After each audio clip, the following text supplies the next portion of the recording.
like to dissect girls. Did you know I'm utterly insane? Why don't you make like a tree and get out of here? The blackest dies. Kill your God. Come on! Make this asshole. You're terminated, fucker. Live or die, man. Roads? Well, we're going, we don't need roads. There can be only one. Kill you all.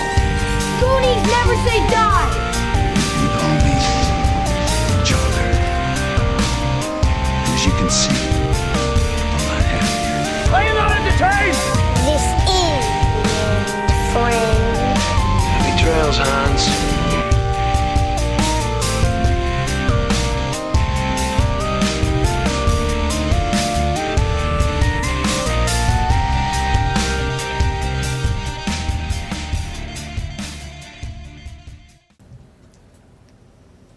Well, hello, it has been a while, and we're back. Yes, that's right, welcome back to the Skewered Universe Podcast. My name is Jeff, your host. Not really the host with the most, but I'm the host with something. Alongside me, as always, Leiann. Suck a dick. It's been so long since you've heard that, I know. So we're finally back. We took a bit of a hiatus. Yes, I said I'm gathering my thoughts here because since the last time we recorded, we did touch on the pandemic, but there's been a number of other things that have been happening, and the reason I didn't record right away is with a lot of what's been going down between the pandemic, misinformation, riots, the Black Lives Matter movement, the suppression and systematic racism that has been once again brought to the forefront. As it should be. Along with the taking back of rights and discrimination of the LGBTQ community. If I don't have all the initials for that, I apologize. There I'm not have current, been... but Yeah, it gets updated. yeah, I don't know all the terms, but believe me, you have my support 100%. People are people. So there has been a lot of stuff going on. I want to address the pandemic first, because that was the first thing that kind of happened this year, if I remember correctly. If I'm not, please let me know. Email the show, skewereduniversepodcast@gmail.com. Let me know if I'm wrong. I'll take it as constructive criticism. In April, they told us, wear the mask, slow the spread, stay home, wash your hands, have hand sanitizer. Everyone did that, and we saw the numbers decline. As soon as things here in California and other places started opening, everyone lost their fucking minds and decided, I don't need to wear a mask, it's violating my rights, and this, that, and the other. Here's where I stand. And if you don't like it, that's your right. We're in the middle of a global pandemic. This is killing people globally. More than 100,000 people have died here in the U.S. alone. This is not some big conspiracy where all the world leaders got together and fabricated some hoax of a virus. This is real. Bottom line is, if you're going out in public, wear a goddamn mask. It's not hard. It's not going to limit your oxygen intake or anything like that. What you're reading is false information. Go to reputable sites to get your information. Don't listen to some rando on Facebook who uses her crystals to tell you what's really going on. If you want things to get back to some sense of normalcy, anytime within the next year, yes, I said within the next year, because we don't know when a vaccine or a viable treatment will be ready. Wear your mask. Just show that you care about other people instead of yourself, because if you're not out there wearing a mask and you're getting in fights with people over it or arguing with someone at Walmart over it because they said you can't come in without a mask, you're a selfish prick, and that's how I feel. Do you have anything to add, Leiann? No. So, I have a smile on my face, just so the tone is set. So ultimately, I'm going to follow that up by saying I didn't want this podcast to ever get political at any point, But I feel that there are so many elephants crowded in the room right now that if we don't address it somehow, we could be ridiculed as, well, you didn't say anything about it. Which is where I'm coming from now. I want to state where I stand. Now, like I said, you may not agree with my opinion. That's fine. If it causes you to stop listening to the show, that's fine too. You can do whatever you want. All I ask is stop thinking about yourself for 5 minutes and think about somebody else. What if somebody came up to you, you're not wearing a mask, and they coughed right in your face during a conversation? Say they have COVID-19, otherwise known as the coronavirus. Now you're infected. What if you have young children at home? What if you have family members who are immunocompromised at home? Elderly family members living with you. Now you run the risk of exposing them. And we all know it is worse for the elderly, worse for immunocompromised, and worse for young children. So think about that before you start going off on the sales clerk who's asking you to wear a mask before you enter the store.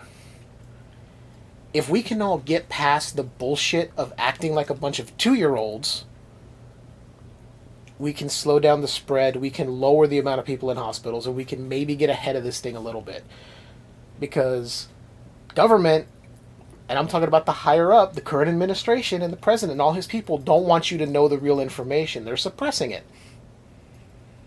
Anytime a scientist comes out and tells us what to do, we get, oh, well, that's not really completely accurate. I know more. I understand this is getting very political. You're killing my buzz, man. It had to be addressed a little bit. Bottom line is, I'm for wearing the mask. I'm for staying home as much as you can. If you have to go to work, go to work. Wear the mask. Get your temperature checked, sanitizer, whatever. That's what I do. I recently went back to work in an office, and I do that every day. I have my sanitizer at my desk. They do temperature checks. We fill out a questionnaire if we've been exposed to anyone with any of the symptoms. And we've been good so far. Now, someone gave me strep because they didn't wear a mask when they were sick. Yeah. Leiann dealt with strep recently, and that was not fun. No. Luckily, I did not get it. Boom. Because I wore my mask. Yep. Inside the house. Yes, she did. Excuse me. Okay, to be fair, I do have to chime in a little bit on the mask thing. There are some people that genuinely have aversions for different reasons.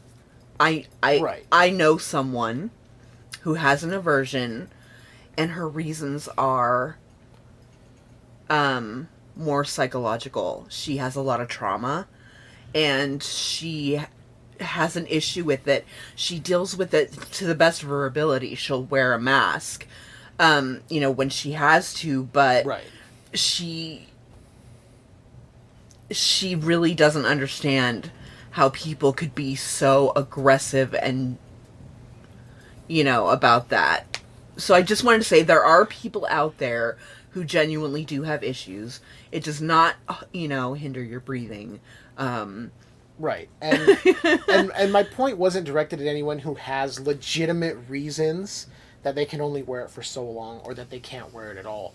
Mine goes to those people that are screaming, well, I have a note from my doctor. Really? Because most doctors, and I have friends that I've met through the podcasting community who have respiratory issues and that, and their doctors have said, you'll be fine. You can wear the mask as long as you need to. Just, it's fine. You're not going to lower your oxygen intake. You're not going to breathe in your own carbon dioxide. Sorry, I almost had a slip and said carbon monoxide. That's like because some woman in the video. Yeah, some people believe it's carbon monoxide. No, they think it's carbon dioxide. Just a little side note. Carbon monoxide is what comes out of the exhaust of your car. Carbon dioxide is what we exhale after intaking oxygen. And this has been your moment of science from the Skewered Universe. The more you know. Anyway. Yeah, my point wasn't to those who legitimately have reasons for not wearing it for a limited amount of time. It's those people screaming, "You're taking away my rights. I shouldn't have to wear a mask. I don't have it. I'm not going to give it to you." Or, "Oh, well, you're wearing a mask. What are you worried about?" That was mine. The people that are so angry about having to do something for the 1 hour they go to the grocery store. There's my beef, because they're acting like children and they're showing exactly how selfish they are. So I think I've said my piece on that. Do you feel better? I do. It's just weird that we have to address this, but I feel I wouldn't be doing my job if I didn't somehow address what was going on. Then we had not only the murders of Breonna Taylor in her home, then the murder of George Floyd at the hands of a police officer. Both these people, black citizens of the United States, murdered, and I will say murdered. Oh, there's been more. Way more. I don't have all the names. I should have done more research to list all their names. Yeah. I may do that and put the names in the show notes. That's probably what I'm going to do. But so many black people, people of color in general, harassed, oppressed, murdered at the hands of the police. The police who are supposed to serve and protect.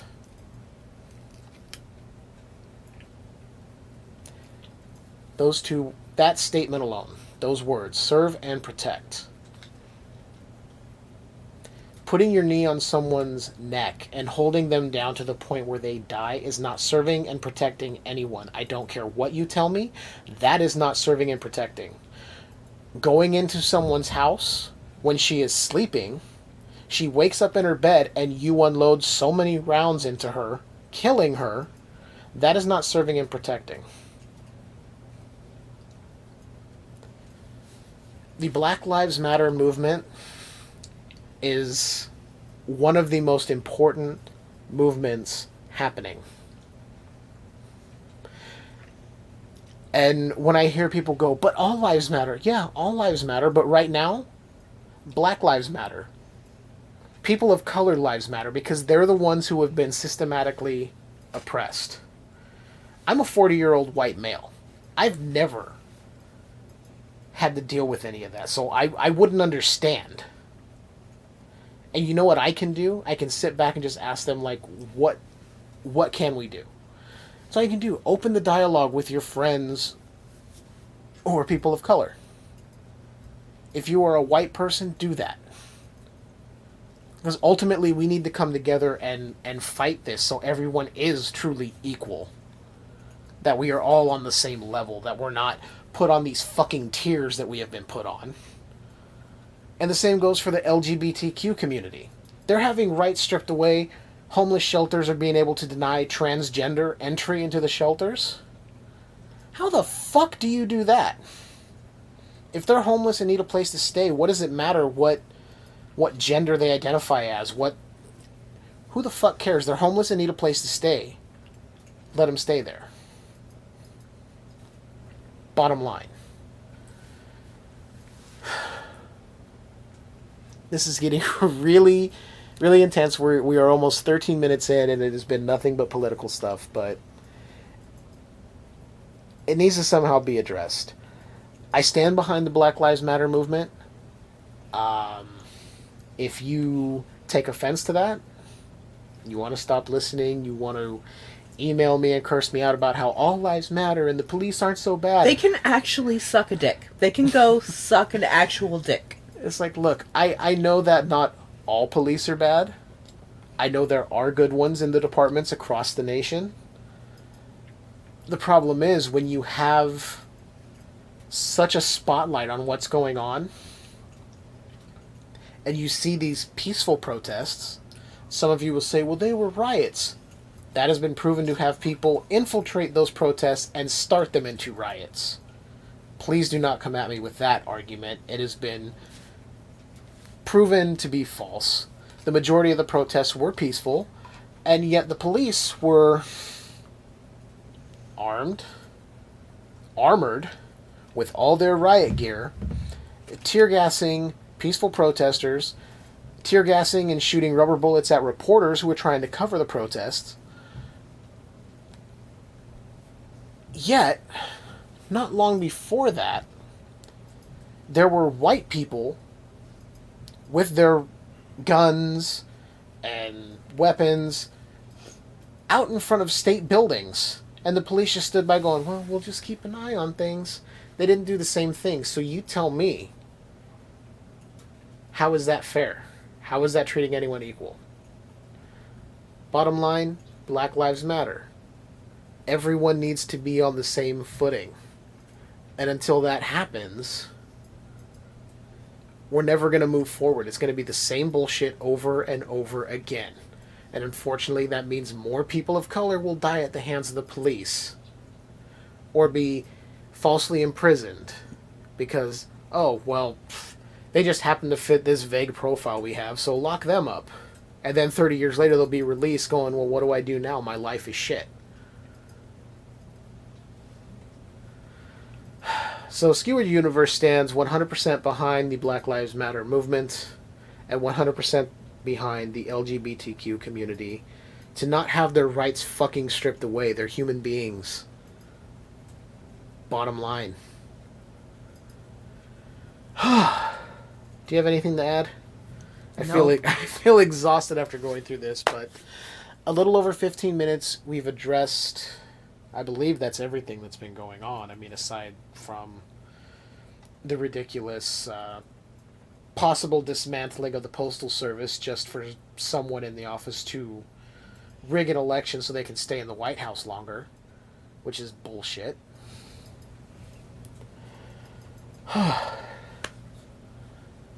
I think that's where we're going to stop the intro for now. And we're going to talk about the movie. We're actually going to cover a movie here. I know, 16 minutes in, and we haven't even talked about that. We've been covering everything else. But I had to get my thoughts out. I had to let you guys know where we stand here. We're all in this together. Let's finally fucking come together as a nation and get everything on track the way it's supposed to be. Now, on to the movie we are going to watch tonight. It is a film from 1976, directed by Jeff Lieberman. Sorry, I had to lean into the screen to see what it is, what the name was. And it's a little movie called Squirm. It was a violent summer storm.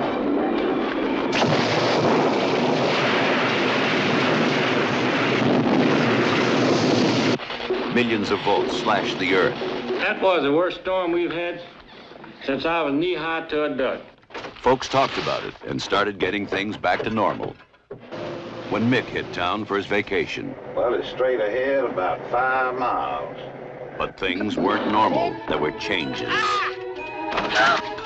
Ooh, Mother bit me. I never saw him bite like that. Strange, frightful changes. That night, it all started. Stop doing that. I'm not doing anything.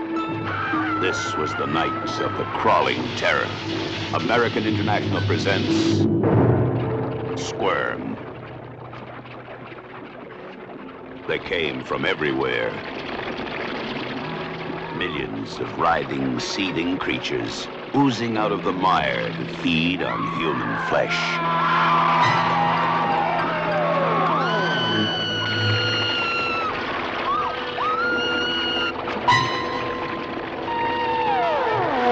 You sweat, but you don't dare move.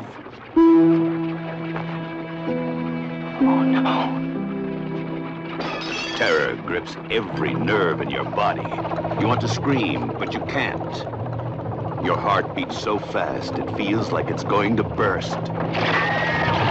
Jerry?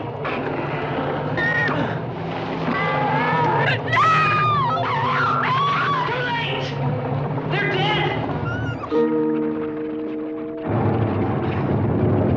Squirm, a new experience in pure fright. You heard that right, we're watching Squirm, the movie about electrified worms that suddenly have a taste for human flesh. Now, I've seen this movie. Leiann, have you ever seen this? Never even heard of it. She's going in blind, folks. Now, we're going to try something a little different with this episode, because we haven't actually watched the movie yet. So what we're going to do is we're going to pause right here. You are going to be enjoying it with us, in a sense.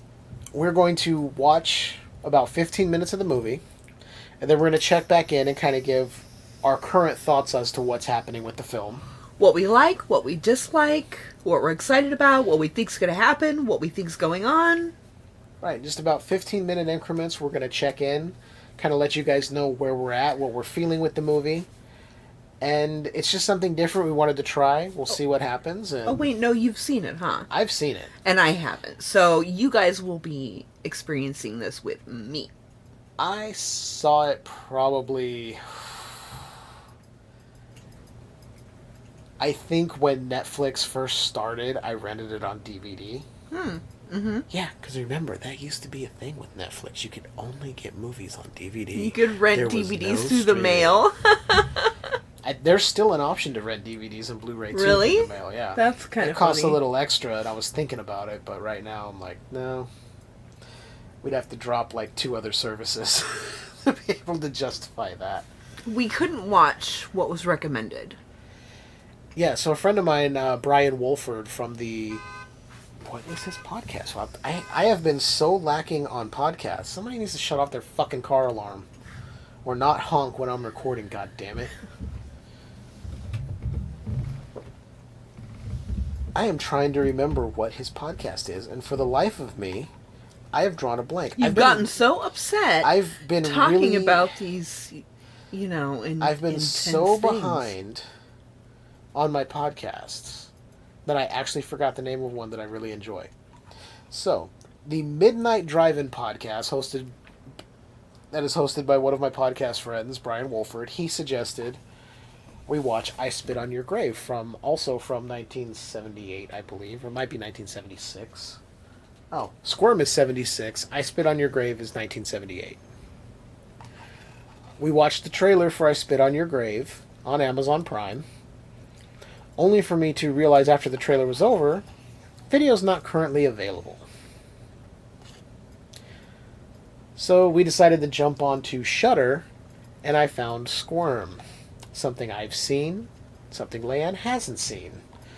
So we can find out what she thinks about the movie. I'm excited. Now keep in mind, I haven't seen this movie, like I said, since Netflix first came out and you could only get DVDs through the mail. So we're talking 15 years ago, maybe, at this point. I don't remember when Netflix... You know what? That's why I have Google. That is why we have Google, ladies and gentlemen. When did Netflix launch? 1997. So I may have seen it at the end of the 90s, like 99, 2000. So 20 years or so ago, I saw this. So it's not fresh in my mind. But I remember liking it for the most part, but I really have no memory as to what happens other than it's a bunch of worms that get electrified, and as you can see from the image there, they end up burrowing into people's faces and shit.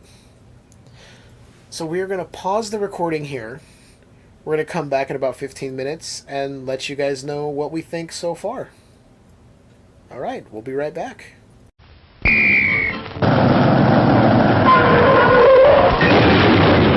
Mr. Projectionist, stop the show. Here's great news you ought to know. We've just got a shipment of taste-thrilled treats, all tip-top quality and delicious eats. There are hot dogs and popcorn and candy galore. There's soft drinks and coffee and a whole lot more. So direct your steps to our refreshment stand to enjoy the finest snacks in all the land.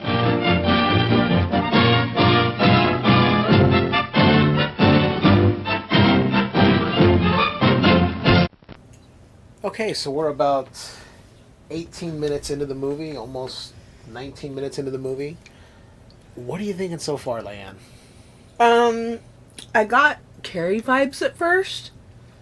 When she's like, Mama, I want to go out with him. And she's like, I'm afraid he's not going to show up. I'm like, okay, where's the blood? I'm excited. It also doesn't help that she has a very similar look with her long red hair and her pale white skin. Yeah, and of course there was, the gratuitous shower shot in the very, very beginning. I mean, you can't see anything, but it's like, really, did they really need to add the softcore porn in there? Well, they had to introduce you to her and show you that she's a clean Southern girl. They had to show her personality. Yeah, exactly. Yeah.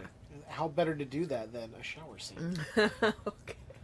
Just like we got the guy's personality who was pulling weeds out of their garden, who runs the worm farm. Yeah. I'm going, no, he's not too hot. So I don't know if he's supposed to be just like dumb hick, or if he's like supposed to be slower than everyone else. Well, don't give too much away, because I don't want to know too much about the characters. I don't remember a whole lot. Okay. The most I remember was there's a worm in my egg cream. Okay. Which is just the scene we finished seeing with the sheriff who is basically Zap Brannigan come to life. Yeah. That's the vibe I got. Yeah. So far, I think it's been all right. It's basically like every other 70s or 80s. I'm not really critiquing it at the moment. I'm just giving my thoughts. Yeah. Yeah. So far, it's been all right. Yeah, got a Carrie vibe. Yeah. Yeah. Right. So we'll check back in a little bit. You guys keep listening. We're gonna watch another 15 minutes, but you'll hear us in just a moment.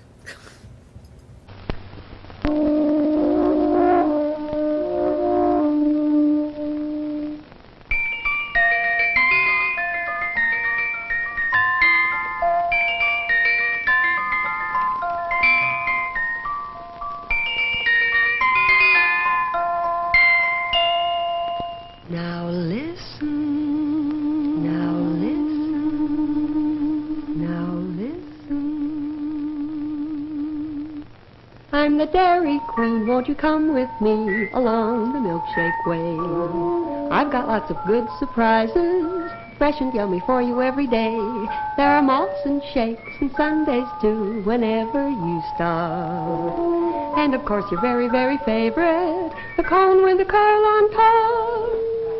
You don't have to just dream about Dairy Queen.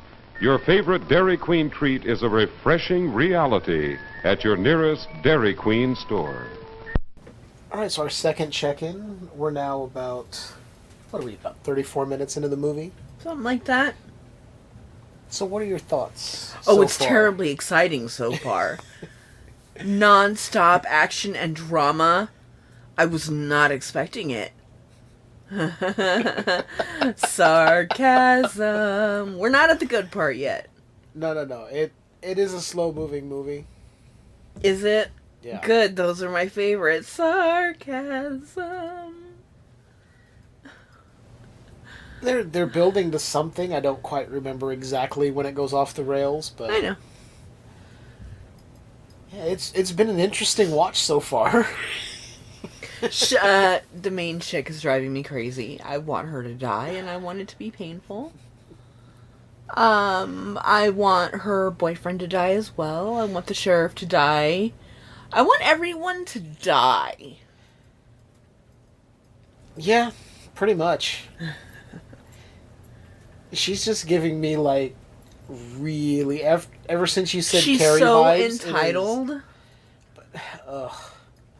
It's like... They don't have a lot, but she's entitled. I'm like, stop with your white privilege.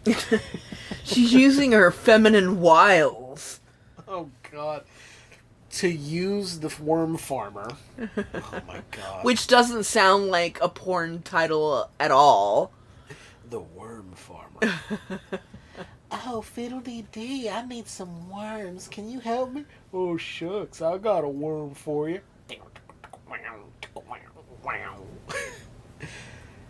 I think that's a good place where we can leave off. Yeah. All right, we'll be back in a few. The next show will start in 8 minutes.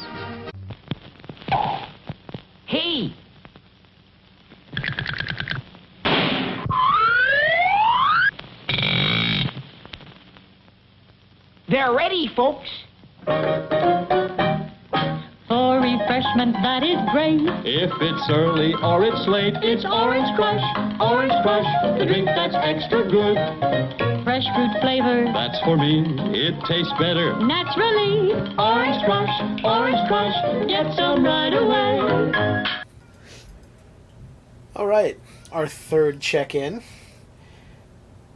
The movie is completely gone off the rails. So much action and suspense. It's insane. It's suspenseful. Sarcasm. It's actually been pretty fun. I mean... Okay, let me get to the point of this because this fucking guy. What does he do? You talking about the worm farmer, Roger? He is actually the worm farmer? He's the son of the guy that owns the worm farm. Okay, well, he's a rapist. Yeah. We got rapist vibes in the beginning, but we brushed it off. We thought, maybe it won't happen again. And then it happened again. And then it got creepy and dark real quick. Like just took a hard turn. So, you got a little bit of, it's like semi-rape and a little actually, bit of... So, remember I was telling you that in the beginning, I thought that I was watching the other movie. You thought we were watching I Spit on Your Grave at first. And so I was like, oh man, this guy, I can't wait to see this guy turn out to be a rapist. And then it turns out there really is a rape, not rape, but it's a scene that's very uncomfortable. Yeah. And there is revenge taken, but it's by the worms. He forces himself upon the girl that he's been lusting after. And you don't even... All he's been doing is, like, looking at her and, like... But then all of a sudden, he's this creepy, crazed maniac. I was just like, he comes down here busting in, and if he gets near you again, I'll bust his liver loose. I'm like... And the thing is, like... Okay, so they're fishing, right? Because the boyfriend left her alone with him... I'm like, don't do that. She even gave him the look, like, don't leave me alone with this guy. And like, he does it anyway. And then she winds up getting, practically murdered. They're in seclusion. They're on a boat. Nobody around. He could rape her as many times as he wanted, and he could murder her. That is scary. Yeah. And, Glasses McGee, or as I called him, the Dollar Tree Dexter, because he kind of has this weird... Dexter-esque vibe to him. And I know this was made in 76. No, I get it. His hair's kind of poofy. He's got the same hair, kind of poof. The kind of look, but he's like discount Dexter, basically. Yes. It's like he's still learning how to be a human. I just love that where we're at now, he's trying to figure out whose skeleton was in the ground of the backyard of the guy's house they went to that ended up in the back of the worm truck. Like, he's like, oh, I know forensics. I'm going to find x-rays and figure out who this guy is. Like, all because the sheriff thinks he's some big city prankster boy. Ugh. Like, it's fun, but it has not been great, but it has been fun. It's been interesting. And the awkward sister of our main character, Jerry. She's my favorite. I like her. Like I was telling you, I can't tell. At one point it sounded like she had like a Boston or a New England accent. Because she said something about something being a pissa. I'm like, wait a minute. What? Anyway, I think it's good. We'll leave it there for now. We're about 49 minutes in. The movie's an hour and 32 minutes, so... Yeah, we're roughly about halfway through. A little over halfway, I think. So we'll be back in a few to check in once again and let you know what our thoughts are after we watch some more of Squirm. Time for refreshment. Refreshment. For your enjoyment, there's hot, fresh popcorn, tempting, delicious hot dogs, and so many kinds of ice cream. And, of course, sparkling, delicious, ice-cold Coca-Cola for everybody at the refreshment counter now. Remember, your favorite snack will taste especially good with world-famous ice-cold Coca-Cola. Okay, we're back again. Just giving another update. just a little over an hour into the movie. We've got about half an hour left. So we've gotten to the point where things, just when you think things are about to amp up, they slow it down again. So it's like, we're getting to something, building, and slow it right back down. Not much is happening. Like, the sheriff of this town is a fucking prick who doesn't want to do his goddamn job. No. They go to him saying, we think we have hard proof of, the skeleton being this guy's. He's at a restaurant on a date, and the date doesn't give it two flying fucks. Apparently his wife, I think, is like... Oh, his wife? She didn't care. We got this whole plate of spaghetti here. It is going to take about 15 minutes for us to finish. Like, I was so hoping one of them would eat a goddamn worm and start choking and dying right there. Maybe that would have been the proof they need for the sheriff to get off his fucking Zap Brannigan ass. Nope. Then we saw Roger in the rearview mirror of the car when she was sitting in there, so I don't know if she saw him or not. He popped up for a second, and then nothing happened. I was expecting him to maybe pop up in the back seat. Nothing. They found his dad dead. Yeah. Full of worms. Mm-hmm. Which was actually kind of a cool visual. To open the shirt. It was okay. Worms in there. It's like, ugh. I'm getting a very Goonies vibe from the main chick, and it's kind of driving me nuts. Yeah. She's got, like, this helpless female thing going on, too, and it's like, just because you're pretty doesn't mean you can be helpless. Like, stop. What kills me is this guy, her love interest or whatever, Mitch, whatever his name is. I think it's Mick. He just keeps, like, not doing anything that you would expect the male lead in a movie to do. Like, he's... Random tree falls on their house while they're eating dinner. No, he spilled dinner salt. He spilled dinner salt. That's what happened. It gives you bad luck. You're supposed to put it over your shoulder. Immediately, the tree falls on the house. He spills salt and the tree falls over on the house. And he pushed her to go check on her mom. Pushed Jerry to go check on her mom. And then he went outside to inspect the tree. Like, what are you, some kind of fucking tree expert now? Oh, but he knows forensics and dental records because he looked up x-rays and found out who the skeleton belonged to. It's ridiculous fun, but it is not great by any means. No. I mean, although when Roger got the worms in his face after trying to rape What's-Her-Face, he's yelling in pain, oh, oh, oh, oh. Like... Okay, is that your sounds of pain, or are you, like, getting off on this? I'm not quite sure what you're trying to convey here. Man, I don't know. Okay, so let's make a decision right here. Do we want to finish the movie, then come back with our final thoughts, or do we want to do 2 more breaks? 2 more? No. Because we have about 30 minutes left. No, let's just keep going. Okay. So we'll be back after we finish it and give you our final thoughts. Exciting. In the meantime, enjoy this small break. Our hamburgers are the finest. Quality beef expertly prepared for extra deliciousness. Treat yourself royally right now. What a hamburger. And just like that, we have finished Squirm.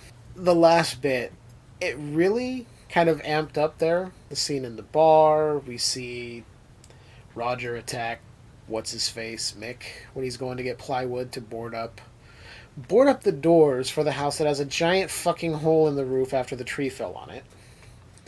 It amped up, and then it came to a screeching halt again. Your thoughts? I have a lot of thoughts. Go right ahead. It is an open forum. The microphone is yours. How come he has a limp when he chooses to have one? Because continuity be damned.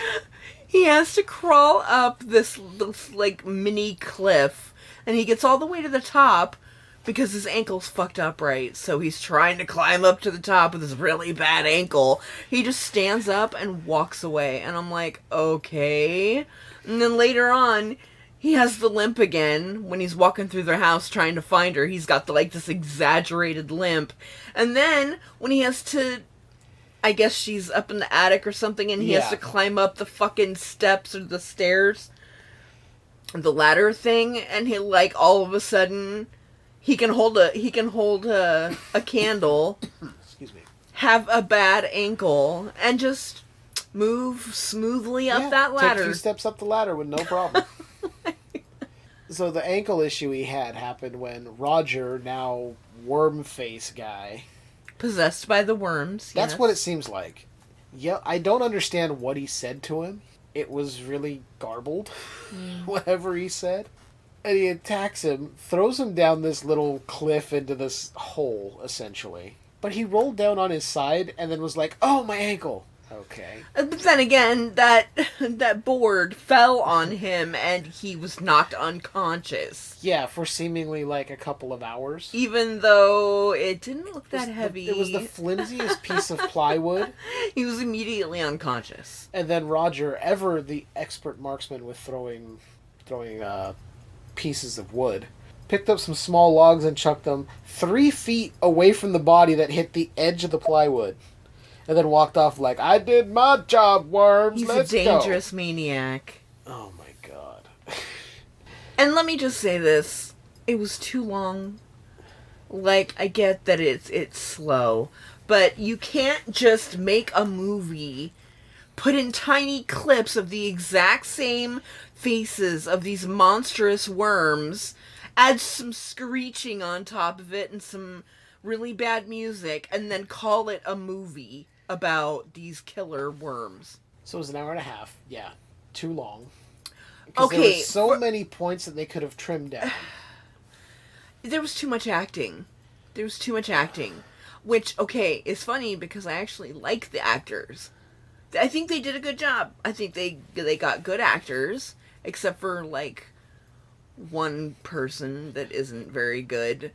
But the rest of them are pretty decent. The videography is decent. Yeah, it was shot well. Like I said, it was fun. Fun is not the word I would use. When it got to the worm parts where you saw them doing damage, that's what I mean by fun. There were, 2 scenes? Well, there was a scene with the sheriff and his wife in the jail cell having a romantic evening because the power's out from the down power line. Because he is very classy. Yeah, when I want to take my dates somewhere for a little hanky-panky, I think of the jail cell. And the worms close the jail cell door. They're essentially locked in, but they don't address that at any time. He closed the door because she said something. He goes, "Well, I have the keys." Oh. Like, you locked yourselves in a jail cell. Okay. Now, never mind the worm threat. What if there was a fire that broke out and he panicked and couldn't get to the keys? He's an idiot. Ineffective. She's an idiot for being with him. Yeah. They were just giggling the whole time. At first I thought maybe he was smoking a joint, but then it was a cigarette. And I'm like, what are they giggling? What is so funny? Like, they just keep giggling, and I'm like shut up. I couldn't really understand some of the stuff they were saying either. Like, she would say stuff and she was like, through giggles. I'm like, could you have told her to like speak and then giggle after instead of like giggling like and then the inconsistencies with the lighting. 1 minute it was pitch black, and then the next second everything was relatively lit. Mick gets back to the house after semi-limping his way through the woods. Now, mind you, he had taken off his shirt, wrapped it around a long stick that he found, and lit it up with a lighter. Smart. They've said the worms are afraid of the light because they come out at night. Okay, nice little piece you threw in there. When he gets to the house with his torch that is on fire, he chucks it aside in exchange for a candle. Now, like you said, the house is almost pitch black. Only light from the candle is around, not enough to really separate worms like he did. Like, it's intentionally dark. They're trying to make it spooky. Right. But then once he gets upstairs and has a confrontation with Roger, things are well lit again. It's well lit, almost like the sun's coming up. Like, no. Yeah, there was too much acting, not enough worms eating faces off. I'm really wondering if they meant for Roger the worm farmer to seem like he was being possessed or controlled by the worms. It's kind of what it made it seem like, because at that one point when he was going upstairs, he was just kind of crawling on his belly, like worming his way up the stairs. Yeah. I mean, literally worming his way up the stairs. I still think it would have been a great idea if they would have kept him perpetually wet. Yeah. Because that would have kind of given him, like, a supernatural feel. Yeah, it would, but there was nothing like... Nope, just... Ever said, it just seemed like, oh, he's the big, strong, dumb guy, and he's got worms in his face.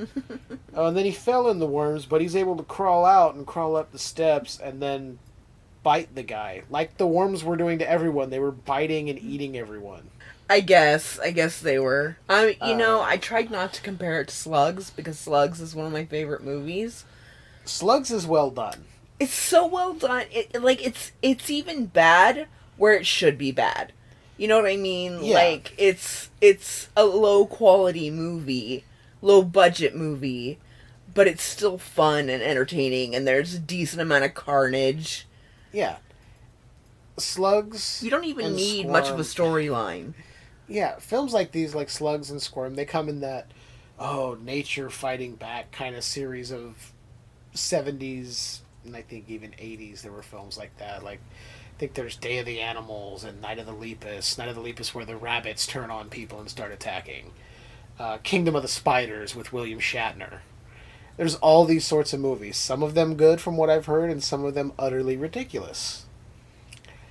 I think Squirm has its good moments, and then it has those that are utterly ridiculous. I agree. And I looked up the trivia on IMDb here towards the end because I didn't really need to pay attention. I kind of figured how the movie was going to end. I kind of started to remember when I got to a certain point. So apparently those are real worms. Yeah. They're sea worms. And the first bit of trivia here I found on imdb.com. It's not a plug, I'm just telling you where I'm getting the information. The amount of sea worms used in the film was countless, as the production would order shipments of 250,000 Glycera worms at a time. The production would end up wiping out New England's supply of Glycera fishing worms that year. So they are real worms. But did they die on set? Were they harmed? Oh, I'm certain they were. In 1976, they didn't give a fuck. The screeching sound that all the worms had, because anytime there was a close-up, there were these horrible... Pigs. It sounds like pigs. Wow. Did I get it? The unearthly screeching sounds used for the worms are actually the electronically processed sounds of screaming pigs in slaughterhouses. I know what a dying pig sounds like. I'm not even gonna open that box. I thought, wow, they're using pig noises for worms. That's interesting. Apparently the idea for the film came to the director during a childhood experiment where he and his brother hooked up a train transformer to the ground to wet soil and used the electricity to drive worms out of the ground. So he used that for inspiration with a down power line driving worms out of the ground but making them ravenous and killer. Yes. Alright. Sometimes they would use visuals of centipedes, or is it millipedes that they showed? Some look like centipedes and millipedes, but I guess they were all these worms. They had 1 million feet. Worms don't have feet. Maybe these I'm calling bullshit on 1 or 2 seconds of those clips. It's quite possible. It's quite possible. They're like, oh, we can't get any more. We wiped them out. Well, then use those centipedes we found over there. Apparently there was a station in New York in the 80s that accidentally showed the film in black and white. But the director called the station and mentioned how much he loved the way the film looked. Well, nice. He prefers people watch the film in black and white, even though a black and white version is not available. Instead, you should turn the color all the way down on your TV set. Okay. Don't touch my settings. No, I'm not going to. I'm not going to go adjust the settings on your Mac and have us sit through the movie again in black and white. I can imagine it in my head. So remember how the worms were pouring out of the ceiling at one point just before the mother of Jerry got covered? Yes. And he found her all being eaten with worms?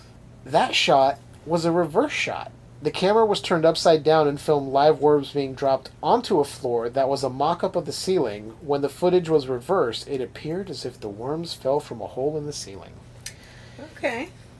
That makes sense. All right. Some of the worms looked like they were glued to the hole so they wouldn't move. But maybe they were just staying where they liked. I don't know. So I'm not really finding any other pieces of, the film was shot in 24 days. Okay, that is not bad. I'm going to give him props for that. That's pretty good. Yeah. The film claims to be based on an actual incident that took place in Fly Creek, Georgia. In fact, the film is entirely fictional. There is no such place as Fly Creek, Georgia. Yeah, I kind of gathered that. Yeah. At the time we're there, everything was, this is based on a true story. Like Texas Chainsaw Massacre. These are based on true events. People are so gullible.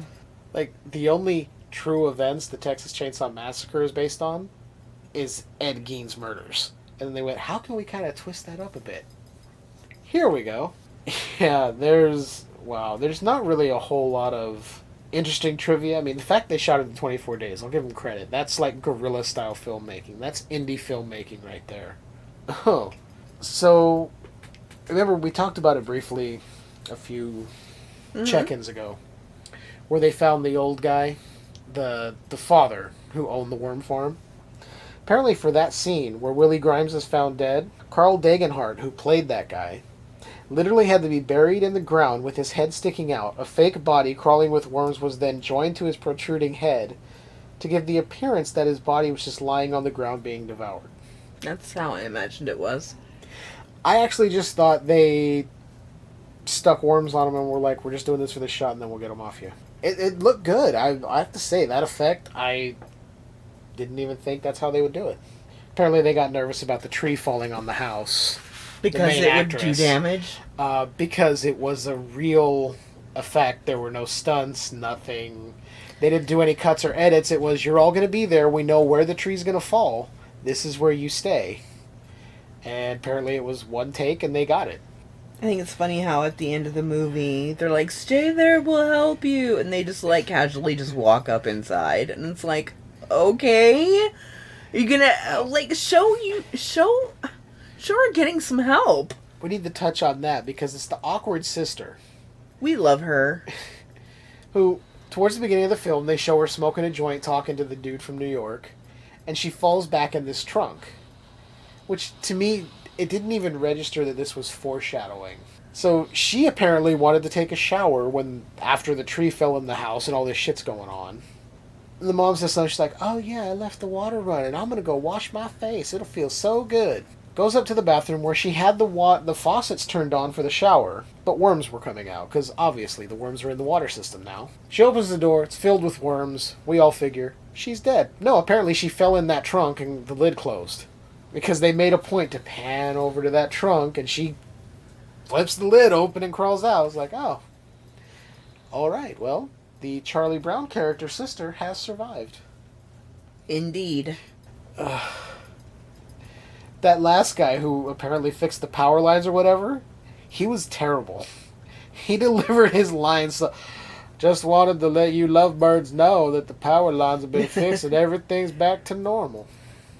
Funny enough, power's back on, but no one's answering their phones. That's because they're all dead. They're all murdered by these devil worms. That's what I'm thinking, but at the same time I'm like, well, wait a minute. How did he survive? Like, what's his story? Where did you even come from? One. There's no one else like him. It's just him wandering around. You don't even question why people are huddled together up in a tree. You're just like, oh, they must have been They're fucking lovebirds. He's seen it all the time. And you see the one person in a tree with their lover. You've seen it all. He's like, oh, funny. When he said that, I'm like, well, did you fix the phone lines too, or just the power? Nobody's answering their phone. Yeah, go into town. You'll see why. Check the sheriff's station. Look in the jail cell. I'm sure you'll find a couple of skeletons. Yep. Overall, if you want to watch something dumb and you have an hour and a half to burn, go right ahead. I give it a 2 out of 5. Yeah, I'm right there with you. 2.5 out of 5. Yeah, that's fair. That's fair. That is a fair score. I have nothing more to add. You concur. So, a little bit of housekeeping at the end here. We're not going to recommend people watch this unless you have an hour and a half and you want to watch something dumb. Yes. But it is not a Skewered Universe recommend. Well, It is. Kind of. If you're someone that can sit through something like this, if you're someone that has a deep love of the horror genre, and you want to consume everything that has come out of it, especially from like the 80s, the 70s, and earlier than that, give it a watch. If you're the casual horror fan that thinks like something like The Bye Bye Man is decent, which I haven't seen, but I've heard nothing but terrible things, or you're not really one to watch old school horror, just give this a pass. You're not going to like it. So yeah, hardcore horror fans, definitely a recommend. That's what I would say, especially if you like that 70s nature, fights back kind of thing. All right. So the housekeeping that I talked about, we're going to be releasing episodes once a month. It's going to be a different schedule for us because I haven't been able to keep up with the weekly thing, as you guys know. Well, we haven't. We do this together for the most part. So Leiann came up with the idea of doing it once a month, which I think is the best option right now. So you'll be getting Skewered Universe, a monthly podcast. And if things change and we're able to amp up how many episodes we release, we'll definitely let you guys know. But moving forward, it's going to be once a month. You'll still get some Skewered Universe transmissions here and there, the little mini episodes when I feel like dropping one of those in for you. Whenever I check out something when Leiann's not around that I think she might not care for or doesn't want to watch, especially if it's Marvel or DC superhero movies. Thank you, it's appreciated. Although... No offense to the nerds. Although we did have you watch Thor. Yeah. The first one, and you liked it. Yeah. Yeah. It was good. It wasn't amazing, but it was good. That's the feeling almost everyone has about Thor. Yeah. Eventually, I'll get you to watch Thor: The Dark World. It's... Okay. I'm open to new things. Mainly because I want to get you to Thor Ragnarok. Because out of those 3 films that we have in Thor's franchise, that is by far leaps and bounds better than the first 2 installments. Just keep in mind that roles do reverse, so it's going to come back at you. Yeah, that's fine. I'm going to have you watch a couple of movies and see how you like it. Yeah. All right. That's fine. That's what this is all about. Is it? Yeah. Okay. I think we'll do more of these interstitial break episodes. What does interstitial mean? Like every so often. Oh. We break in and kind of let everybody know where where our thoughts are in the movie. Okay. I think if we mix it up, we release some episodes like this. We release some regular episodes of review. Yeah. Yeah. So we're brainstorming on the air right now, on the podcast, because that's how we do things around here. We do what we want. Exactly. I do what I want. Fucking Cartman from South Park. Jesus Christ. So that's where we stand. Skewered Universe, moving forward, once a month, unless things change and we're able to get a more frequent schedule together, but as of right now, once a month, we'll give you decent content. There'll be more episodes like this. And if you have any recommendations for the show of movies you want us to watch, that doesn't necessarily have to be horror. It could be any film genre. Preferably not westerns. If I was going to make you watch a western, I'd have you watch Tombstone because it is fucking amazing. And Val Kilmer is a badass. Okay. She's not really wanting to watch that. But Val Kilmer was a badass in Tombstone. Yeah, once a month. That's the schedule. Because I forgot where I was going. Oh, yeah. If you want to send in movie recommendations, that's where I was at. Short memory, 40 years old. I'm already losing it. You can send that to us at skewereduniversepodcast@gmail.com. Like I said, doesn't have to be in the horror genre. It could be an animated film. If it's a western, it'll probably be a solo episode from me. But any genre, any film. If there's a TV series you like that you want to suggest we check out, that's fine. No, we're not going to binge watch a series and review the whole thing. You don't have to... Okay, so now everybody knows I made a face. Only because you gave me that look like, what the fuck are you saying? Hey, shows are commitment. Right. And I don't have the attention span for it. Limited series shows.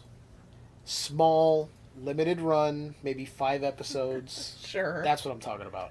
Not full on, hey, you should watch 19 seasons of this show. There's 24 episodes a season. We did that with Cheers. I'm not ready to get back into another long series. You're not ready for another relationship. With the exception of Night Court, if we can ever find all the seasons. True. Because Night Court was awesome. Who doesn't love Bull the Bailiff? It's an amazing show. Anyway, I think we're going to wrap this up. Squirm, if you're a horror fan, like hardcore, you appreciate this kind of shit, check it out. If you're the casual fan that watched it occasionally, this definitely is not for you. I think that's it. So keep your eyes open for next month when we release another episode. And Leiann, do you have any closing words before we end this? Suck a dick. All right. And on that note, stay safe, sane, and sanitized, and try to keep enjoying that universe that's just a bit skewered.